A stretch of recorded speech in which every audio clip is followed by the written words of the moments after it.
एक शहर के पास एक जंगल था जहाँ दो भिखारी रहा करते थे।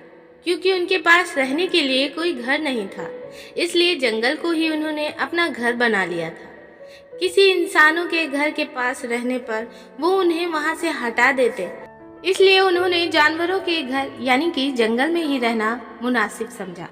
स्वाभाविक रूप से वे दुश्मन की तरह एक दूसरे को देखते थे, क्योंकि वे एक ही पेशे में थे और दोनों में एक दूसरे से ज्यादा भीख के पैसे जुटाने की प्रतिस्पर्धा थी। दोनों भिखारियों में से एक अंधा था और एक लंगड़ा था, और वे हमेशा अपने ग्राहकों यानी भीख देने वाले लोगों को लेकर झगड़ते रहते थे। आप नहीं जानते कि भिखारी आपके बारे में क्या बातें करते हैं। उनके अपने ग्राहक हैं, उनके अपने क्षेत्र हैं। वे दोनों भिखारी लगातार लड़ते रहते थे। उन्हें एक दूसरे के कारण बड़ा संघर्ष और प्रतिस्पर्धा करनी पड़ती थी भीख मांगने में। इसलिए वे दोनों भिखारी सालों से दुश्मन थे।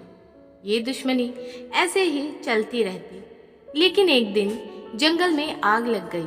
अंधा भिखारी चलने और दौड़ने में पूरी तरीके से सक्षम था, लेकिन यह उसके लिए खतरनाक था, कारण वह देख नहीं पा रहा था कि वह सही दिशा में जा रहा है या नहीं। लंगड़ा आदमी सब देख तो सकता था, लेकिन अपने आप नहीं चल सकता था। वो आग को तेजी से अपनी तरफ बढ़ते हुए देख रहा था, लेकिन बेबस था। वहां से हिल नहीं पा रहा था। आग इतनी तेजी से फैल रही थी और हवाएं इतनी तेज थी, लेकिन वह देख सकता था कि अभी भी बाहर निकलने की संभावना थी। कुछ स्थान ऐसे थे जहां आग अभी तक नहीं पहुंची थी, लेकिन जल्द ही आग वहां पहुंच सकती थी। जल्द ही वे हर तरफ से आग से घिर जाएंगे। वे दोनों अपना सारा विरोध, प्रतिस्पर्धा भूल गए। यह लड़ने का समय नहीं था, यह एक होने का समय था।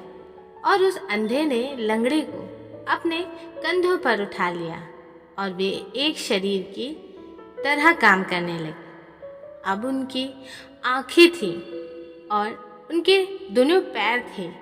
लंगड़ा आदमी देख सकता था और निर्देशित कर सकता था कि उन्हें कहाँ भागना है, तेज या धीमे, और किन दिशाओं से बचना है।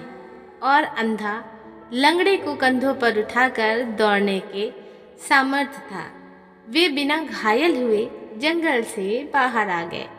यह प्राचीन कहानी आपके दिमाग और आपके दिल के बारे में है। आपका दिल देख सकता है, लेकिन कह नहीं सकता।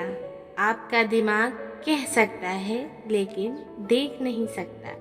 यदि आप अपने दिल और दिमाग को, अपने प्रेम और तर्क को करीब लाने में सक्षम हैं, अपने अनुभव और अपने अभिव्यक्ति को करीब लाने में सक्षम हैं, तो शायद मन भी कुछ महत्वपूर्ण कह सकता है।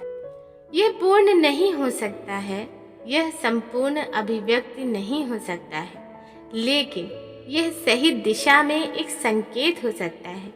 मैं ऐसा नहीं कहता कि दोनों के साथ आने से गलतियां नहीं होंगी, लेकिन उतनी नहीं होंगी जब वे अलग अलग रहते हुए होती हैं। तो दोस्तों, आपको यह स्टोरी कैसी लगी, हमें अपने सुझाव कमेंट में ज़रूर भेजिएगा।